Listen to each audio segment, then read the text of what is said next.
Oke, terima kasih.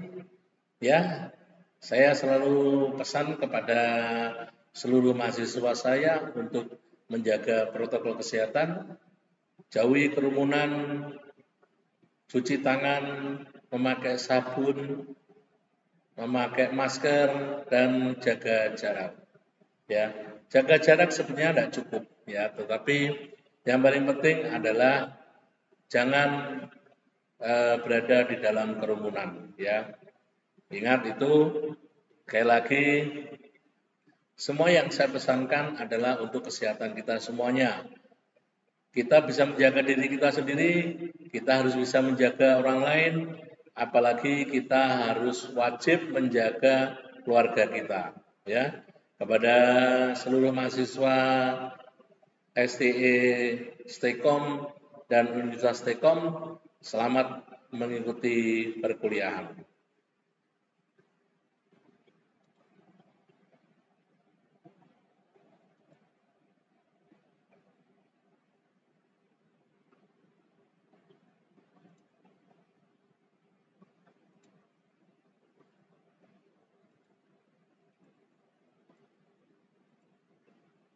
Ya, pada pertemuan yang ke-6 ini kita akan bicara masalah para pemangku kepentingan dan etika bisnis. Tujuan dari pembelajaran ini adalah mahasiswa diharapkan setelah mengikuti perkuliahan ini mampu untuk mengetahui, memahami, mengerti para pemangku kepentingan atau stakeholders perusahaan. Yang kedua, memahami pembagian pemangku kepentingan berdasarkan kedudukan mereka dalam pengelolaan perusahaan. Yang keempat, memahami pembagian pemangku kepentingan berdasarkan aktivitas perusahaan. Dan yang terakhir, mendapatkan pemahaman mengenai etika bisnis. Kita awali perkuliahan pada kali ini adalah tentang pengertian para pemangku kepentingan atau stakeholders perusahaan.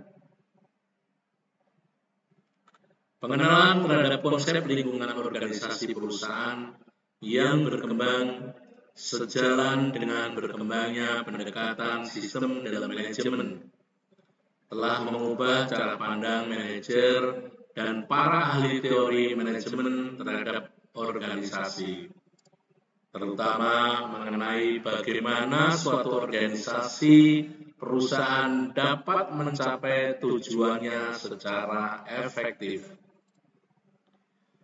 Lalu, siapa yang dimaksud dengan pemangku kepentingan tersebut atau stakeholders sendiri? Sehingga mereka memiliki peran yang sangat penting bagi kelangsungan hidup perusahaan. Freeman mendefinisikan pemangku kepentingan sebagai setiap kelompok atau individu yang dapat mempengaruhi atau dipengaruhi oleh pencapaian tujuan perusahaan.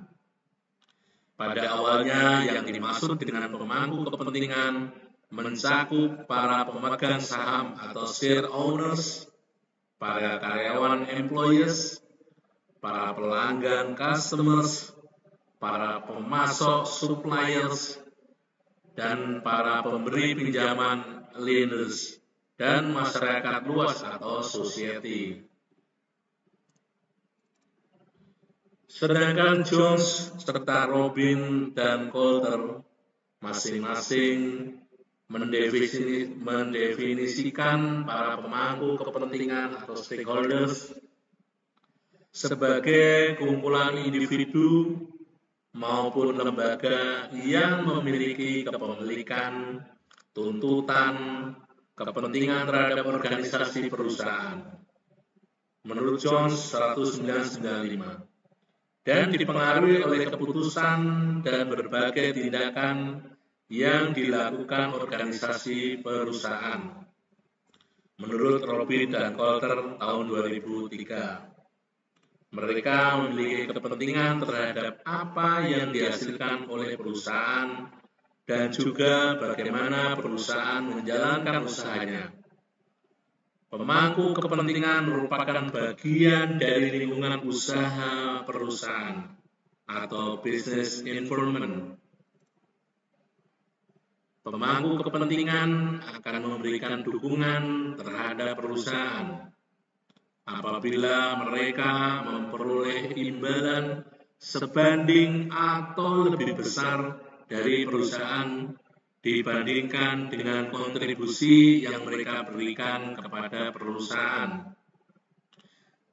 Menurut Donaldson dan Preston tahun 1995, imbalan yang diterima pemangku kepentingan misalnya dapat berbentuk uang, produk yang berkualitas, kekuasaan maupun status di dalam perusahaan, dan pekerjaan tetap.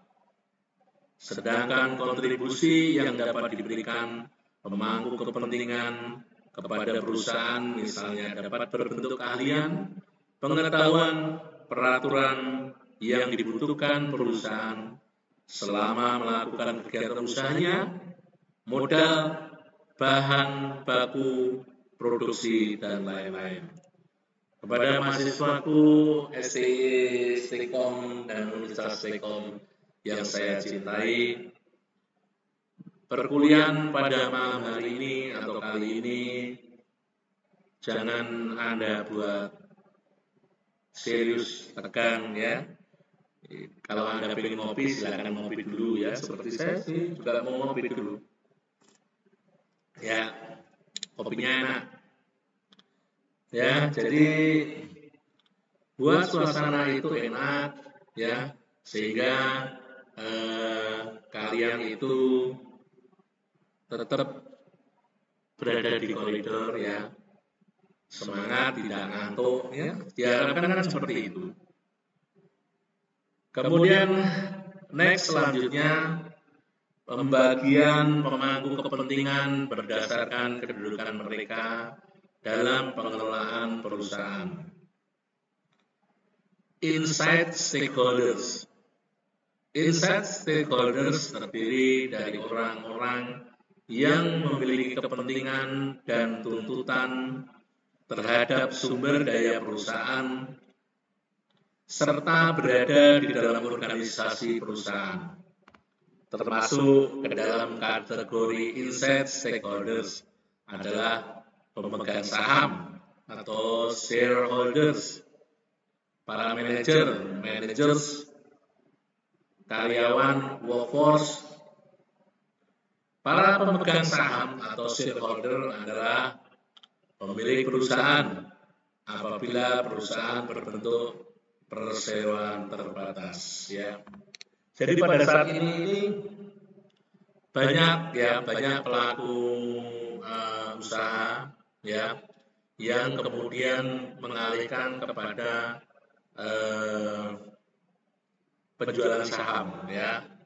Banyak anak muda yang sekarang bermain saham karena bermain saham sekarang tidak seperti dulu ya. Mungkin kita berpikiran orang yang punya saham harus punya sekian miliar untuk bisa punya atau bisa bermain saham. Tetapi sekarang hanya dengan ada yang 60 juta, ada yang 10 juta sudah bisa bermain saham. Ini menunjukkan bahwa semakin terbukanya saham perusahaan itu, sehingga saham perusahaan itu tidak seperti dulu kita harus membeli saham sampai miliaran ya, tetapi dengan dana yang kecil mungkin besar bagi kita ya, tapi bagi para pemain saham harga segitu, uang segitu itu tidak terlalu besar ya. Dan memang pemegang saham ini sebagai pemilik perusahaan ya, dia bisa ikut menentukan ya Cuman seberapa besar saham yang saudara miliki itu yang paling penting ya. Kemudian manajer merupakan pekerja perusahaan yang bertanggung jawab untuk mengkoordinasi berbagai sumber daya organisasi dan memastikan bahwa tujuan-tujuan perusahaan dapat tercapai. Di sini manajer harus punya insting yang kuat untuk memajukan perusahaannya, ya. Dia harus sama visinya dengan pemimpin perusahaan. Kalau manajer dan pimpinan perusahaan itu tidak sama visi dan misinya, maka perusahaan akan terjadi masalah. Untuk itu, manajer diharapkan untuk bisa memajukan perusahaan dan bisa mengkoordinasikan sumber daya organisasi dan memastikan tujuan-tujuan perusahaan dapat tercapai. Karyawan atau workforce meliputi seluruh pekerja non-manajer. Karyawan memiliki serangkaian tugas yang harus dilakukan sesuai dengan uraian dan job description yang telah ditentukan oleh perusahaan. Jadi job description itu merupakan rule of the game, ya, aturan ya, yang harus dijalankan oleh orang-orang yang berada di dalam perusahaan atau organisasi tersebut, ya. Kalau kita bekerja tanpa ada job description yang jelas, apa tugas kita dan apa kita harus bagaimana, maka organisasi itu sedang berada dalam sebuah masalah. Next, outside stakeholders, ya. Outside stakeholders adalah orang-orang maupun pihak yang bukan pemilik perusahaan. Pemimpin perusahaan bukan pula karyawan perusahaan, tetapi memiliki kepentingan terhadap perusahaan dan atau dipengaruhi oleh keputusan serta tindakan yang dilakukan oleh perusahaan. Yang termasuk dalam outside stakeholder adalah pelanggan atau customer yang bersedia menukar uangnya yang mereka miliki dengan produk yang dihasilkan perusahaan. Selama mereka beranggapan bahwa jumlah uang yang mereka bayarkan untuk membeli produk perusahaan itu minimal sebanding bahkan lebih kecil dibanding dengan manfaat dan kepuasan yang akan mereka terima melalui konsumsi produk perusahaan. Pemasok atau supplier semakin penting bagi perusahaan. Melalui pasokan input yang bermutu disertai dengan harga yang kompetitif, perusahaan dapat menghasilkan produk dengan kualitas dan harga yang bersaing. Investor dan kreditor menyediakan sumber daya keuangan untuk digunakan di dalam kegiatan perusahaan. Sebagai imbalan terhadap investasi yang dilakukan, pemegang saham mengharapkan dividen, sedangkan bank mengharapkan dapat memperoleh bunga. Pemerintah juga berkepentingan untuk memajukan dunia usaha di Indonesia. Karena dengan semakin berkembangnya dunia usaha, selain akan meningkatkan lapangan kerja dan pendapatan per kapita, berarti akan semakin meningkatkan penerimaan pajak pemerintah.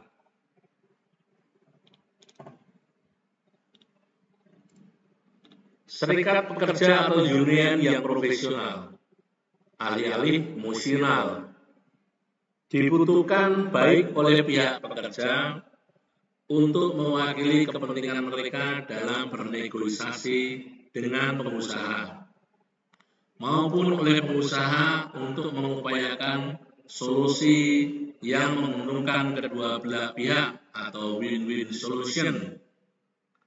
Komunitas lokal communities memiliki kepentingan yang sangat besar terhadap keberadaan dan kelangsungan perusahaan di daerahnya.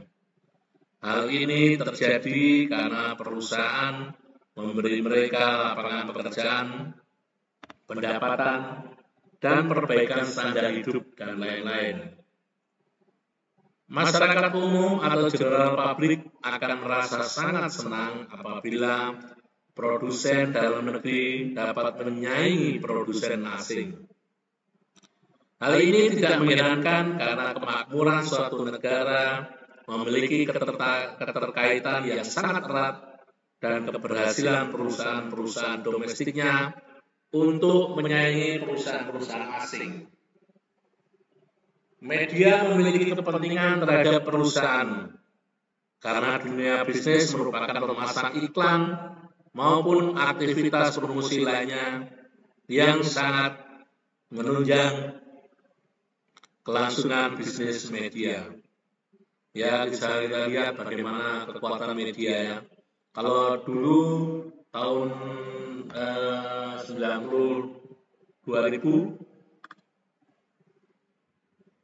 kita sangat bisa menerima berita-berita dari media ya. Media-media besar itu bagi kita merupakan berita yang bisa kita terima. Tetapi sekarang ini berita dari para netizen ya. Para netizen ini kadang-kadang bisa diterima walaupun sebetulnya itu hoax ya. Itu adalah kabar burung. Kabar yang tidak bisa dipercaya. Tetapi orang lebih percaya pada hoax seperti itu daripada media. Karena apa? Karena media sendiri yang membuat mereka menjadi tidak percaya. Sekarang Anda tahu MNC ya, MNC yang pemiliknya sekarang punya partai, yaitu berarti Partai Perindo. Kemudian Metro TV ya, Metro TV punya partai ya, partainya hampir sama dengan Demokrat ya. Ngapa yuk? Ya, yang tahu silakan jawab di kolom komentar atau live chat ya. Partai yang diketuai oleh Surya Paloh ya. Kepunyaan dari Metro TV. Kemudian untuk TV One ya, TV One itu juga sama dengan Antv ya. Antv itu punyanya Abu Rizal Bakri ya, dia juga orang partai. Jadi karena sudah masuk di partai dan kita kan dengan sistem politik yang seperti ini kadang-kadang kita sudah mulai bosan ya, kita sudah mulai bosan dan kita tidak masyarakat mulai sedikit menghilang kepercayaan mereka terhadap orang-orang partai ya. Kita tahu bahwa banyak orang partai yang kemudian membuat sebuah keputusan yang keputusan itu tidak ada kebenarannya ya, dia semacam hoax lah. Nah, sehingga karena perilaku orang-orang partai yang sudah keluar dari jalur relnya atau rule of the game-nya, maka kepercayaan masyarakat terhadap mereka menjadi turun ya. Kita lihat sebelum ada pemilu ya, ketika mungkin 1 tahun sebelum pemilu ya, nanti Anda bisa buktikan di tahun 2023 ya. Di tahun 2023 itu banyak orang mendekati masyarakat ya, kemudian membagikan bantuan dan macam-macam. Tapi begitu selesai, coba Anda lihat ketika pemilu 2019 ya. Banyak jor-joran di sana, apalagi ketika ada bencana alam, semua langsung masuk untuk memberikan bantuannya dengan membawa bendera partai. Tetapi ketika mereka sudah terpilih dan duduk di singgasananya di Senayan sana, bahkan yang di kabupaten dan di provinsi, ketika ada pandemi, ya, ketika ada pandemi kemarin corona di 2019 itu, di 2020 awal ya, 2020 awal itu tidak ada sama sekali, ya. Masker biasanya kan kalau mau pilkada itu biasanya membagikan kalender ya, membagikan kalender dengan foto mereka dan jargon mereka merakyat demi kepentingan rakyat, amanah, jujur, mengemban tugas rakyat, ya seperti itu. Rata-rata jargonnya seperti itu, ya. Membela rakyat kecil, membela rakyat wong cilik. Tetapi kemudian ketika mereka sudah menjadi anggota dewan, ya mereka lupa dari mana mereka berasal, kan gitu.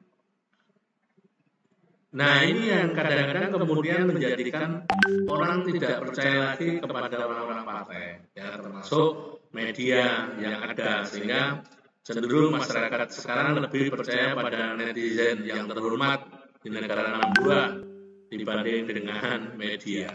Ya. Oke, next selanjutnya, asosiasi perdagangan dan industri seperti Asosiasi Penjualan Langsung Indonesia atau APLI menentang praktek permainan uang atau money game yang dilakukan perusahaan berkedok multi level marketing, karena kegiatan money game dapat merugikan citra perusahaan yang melakukan kegiatan multi level marketing. Pesaing sangat berkepentingan terhadap perencanaan maupun tindakan strategis yang dilakukan perusahaan. Peluncuran produk baru perusahaan yang memiliki ciri-ciri produk lebih unggul dibandingkan pesaing. Pedagang, grosir, dan pengecer membantu perusahaan di dalam menyalurkan produk perusahaan kepada para pelanggan. Kelompok-kelompok asik sosial dan politik semakin kritis dalam menanggapi berbagai aksi yang dilakukan perusahaan yang melakukan kegiatan usahanya dengan mengabaikan tanggung jawab sosial. Pembagian pemangku kepentingan berdasarkan perusahaan. Perusahaan memiliki interaksi dengan berbagai pihak dalam melakukan aktivitas bisnis. Interaksi utama perusahaan terjadi dengan berbagai pihak yang terlibat dalam kegiatan produksi dan penjualan barang dan jasa. Sedangkan interaksi sekunder perusahaan terjadi dengan berbagai pihak sebagai turunan dari aktivitas utama perusahaan. Primary stakeholders. Primary stakeholders adalah berbagai kelompok yang berinteraksi dengan perusahaan dan mempengaruhi kemampuan perusahaan untuk melakukan kegiatan utama perusahaan, yaitu menyediakan barang dan jasa bagi masyarakat. Termasuk di dalam kelompok ini adalah investor atau stakeholders dan kreditor yang menyediakan sumber daya keuangan untuk perusahaan. Karyawan atau employees yang memberikan keahlian dan pengetahuannya bagi perusahaan. Pemasok atau suppliers yang menyediakan bahan buku dan berbagai pasokan lain dalam saluran pemasaran yang memasarkan produk perusahaan kepada konsumen. Selain itu, tentu saja semua bisnis membutuhkan pelanggan atau customer yang akan membeli barang dan jasa yang dihasilkan oleh perusahaan. Selanjutnya adalah secondary stakeholder.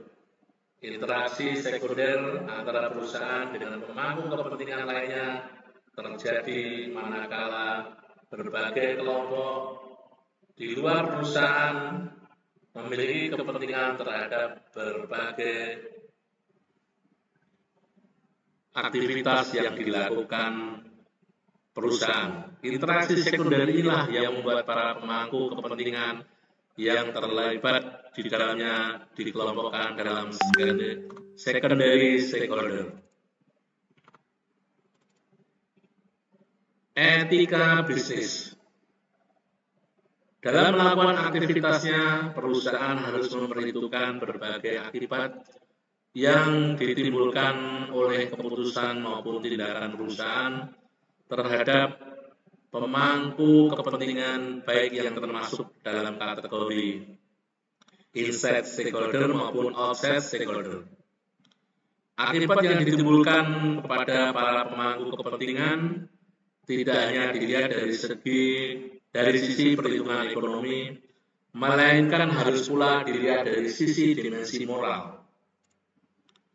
Pengertian etika atau etik merupakan satu konsepsi mengenai tindakan yang benar dan salah, dan etika memberikan panduan apakah suatu perilaku tertentu dapat digolongkan sebagai perilaku yang bermoral dan tidak bermoral. Etika sendiri bersumber dari moralitas yang merupakan sistem nilai tentang bagaimana kita harus hidup baik sebagai manusia.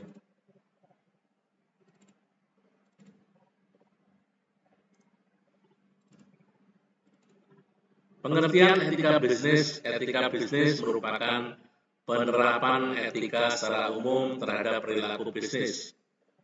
Secara lebih khusus lagi, makna etika bisnis menunjukkan perilaku etis maupun tidak etis yang dilakukan manajer dan karyawan dari suatu organisasi perusahaan.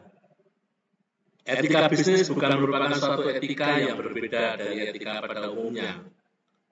Etika bisnis bukan merupakan suatu etika yang hanya berlaku di dunia bisnis. Jadi, etika bisnis itu bukan hanya etika yang berlaku di dunia bisnis maupun perdagangan, tetapi etika bisnis ya sama dengan etika pada umumnya, ya. Jadi etika itu apa sih perbedaan antara etika dan estetika, ya? Kalau estetika itu keindahan, ya. Kalau etika itu tentang moral, ya.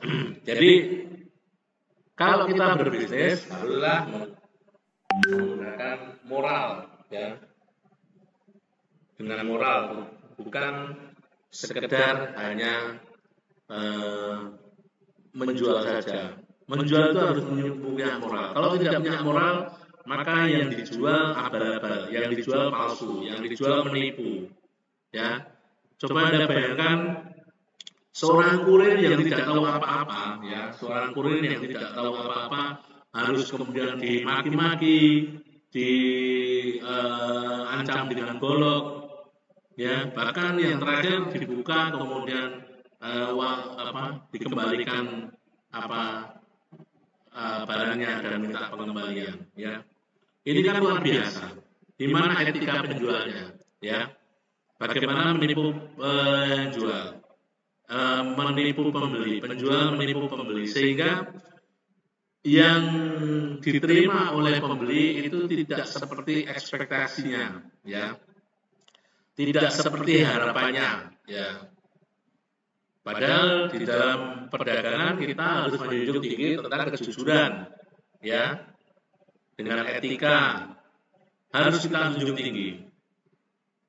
Jadi kasihan si kurir yang hanya bertugas mengantarkan barang, tetapi harus berhadapan dengan kegarangan, ya, kegarangan, kemarahan dan lain-lain, ya. Mengapa bisnis harus etis? Nah, menurut Pos dan kawan-kawan di 2002 setidaknya terdapat 7 alasan yang mendorong perusahaan untuk menjalankan bisnis secara etis, yaitu meningkatnya harapan publik agar perusahaan menjalankan bisnis secara etis, agar perusahaan tidak melakukan berbagai tindakan yang membahayakan pemangku kepentingan lainnya. Penerapan etika di perusahaan dapat meningkatkan kinerja perusahaan, agar perusahaan terhindar dari penyalahgunaan yang dilakukan oleh karyawan maupun pesaing yang bertindak tidak etis. Dapat menghindari terjadinya pelanggaran hak pekerja dan pemberi kerja. Menjaga perusahaan memperoleh sanksi hukum karena telah menjalankan bisnis secara tidak etis. Etika bisnis berbagai fungsi perusahaan. Permasalahan pada permasalahan etika yang terjadi di perusahaan bervariasi antara fungsi perusahaan yang satu dengan fungsi perusahaan yang lain. Hal ini terjadi karena operasionalisasi perusahaan sangat terspesialisasi ke dalam berbagai bidang profesi, sehingga setiap fungsi perusahaan cenderung memiliki masalah-masalah etika tersendiri. Etika di bidang produksi dan pemasaran. Hubungan yang dilakukan perusahaan dengan para pelanggannya dapat menimbulkan berbagai permasalahan ketika di bidang produksi dan etika di bidang produksi dan pemasaran. Etika di dalam bidang keuangan. Skandal keuangan yang berasal dari pelaksanaan fungsi karena keuangan tidak etis telah menimbulkan berbagai kerugian bagi para investor. Pelanggaran etika dalam bidang keuangan dapat terjadi, misalnya praktik window dressing terhadap laporan keuangan perusahaan yang akan mengajukan pinjaman ke bank. Melalui praktik ini seolah-olah perusahaan memiliki rasio-rasio keuangan yang sehat sehingga layak mendapat kucuran kredit. Padahal sebenarnya keuangan perusahaan tidak sehat seperti yang dilaporkan dalam laporan keuangan yang telah dipercantik. Di dalam bab 4 undang-undang ini dijelaskan sebagai perbuatan yang dilakukan oleh pelaku usaha. Antara lain, pelaku usaha dilarang memproduksi dan atau memperdagangkan barang dan atau jasa yang tidak memenuhi dan tidak sesuai dengan standar yang dipersyaratkan dan ketentuan peraturan perundang-undangan. Tidak sesuai dengan berat bersih, tidak sesuai dengan ukuran, tidak sesuai dengan kondisi zaman, tidak sesuai dengan kondisi atau jaminan keistimewaan. Nah, ini yang terjadi ya. Dari beberapa kemarin Anda bisa lihat bahwa bagaimana seorang kurir yang dimaki-maki. Wah, itu mustahil Mas. Kasihan ya, kasihan. Etika di bidang teknologi informasi. Salah satu bidang yang memiliki pertumbuhan masalah etika paling besar di era 90-an sampai 2000 adalah bidang teknologi informasi. Hal ini memunculkan permasalahan bidang meliputi serangan terhadap wilayah privasi seseorang, pengumpulan, penyimpangan, dan akses terhadap informasi usaha, termasuk transaksi e-commerce, serta perlindungan hak cipta yang menyangkut pembuatan software, musik, dan kekayaan intelektual. Faktor-faktor yang mendorong timbulnya masalah etika bisnis menguraikan ada 4 faktor, ya, yaitu mengejar keuntungan dan kepentingan pribadi, tekanan persaingan terhadap laba perusahaan, pertentangan tujuan perusahaan dengan nilai-nilai perseorangan, dan pertentangan lintas budaya. Di akhir pertemuan ini kita akan bicara tentang mengejar keuntungan dan kepentingan pribadi. Ambisi mengejar keuntungan untuk diri sendiri, bahkan sikap serakah dapat mengakibatkan masalah etika. Tekanan persaingan terhadap laba perusahaan Ketika perusahaan berada dalam situasi persaingan yang sangat keras, perusahaan seringkali terlibat dalam berbagai aktivitas bisnis yang tidak etis untuk melindungi profitabilitas mereka. Pertentangan antara tujuan perusahaan dengan nilai-nilai perorangan. Masalah etika dapat muncul pada saat perusahaan hendak mencapai tujuan-tujuan tertentu atau menggunakan metode-metode baru yang tidak dapat diterima oleh pekerja. Pertentangan etika lintas budaya, cross-culture contradiction. Hal ini timbul karena adanya relativisme etis, yaitu ketidaksamaan cara pandang terhadap suatu perbuatan sebagai etis atau tidak etis yang terjadi antara masyarakat satu negara dengan negara yang lain atau antara satu agama dengan agama yang lain. Bisa kita lihat ya, pertentangan dari negara dengan negara yang lain itu etika tentang lintas budaya. Kemarin itu saya sempat membaca berita bahwa dua pasangan gaya yang menikah di Thailand kemudian dihujat oleh netizen Indonesia dan mereka tidak terima. Kemudian mereka melaporkan ke polisi. Ya, saya nggak tahu bagaimana kelanjutan dari kasus tersebut ya. Tapi memang luar biasa. Kekuatan netizen di Indonesia ini luar biasa. Bagaimana ketika kemarin terjadi pertandingan catur antara Dewa Kipas ya, dan kita tidak tahu sebenarnya permasalahan yang sebenarnya itu bagaimana itu tidak tahu, tapi netizen begitu kuat untuk menyerang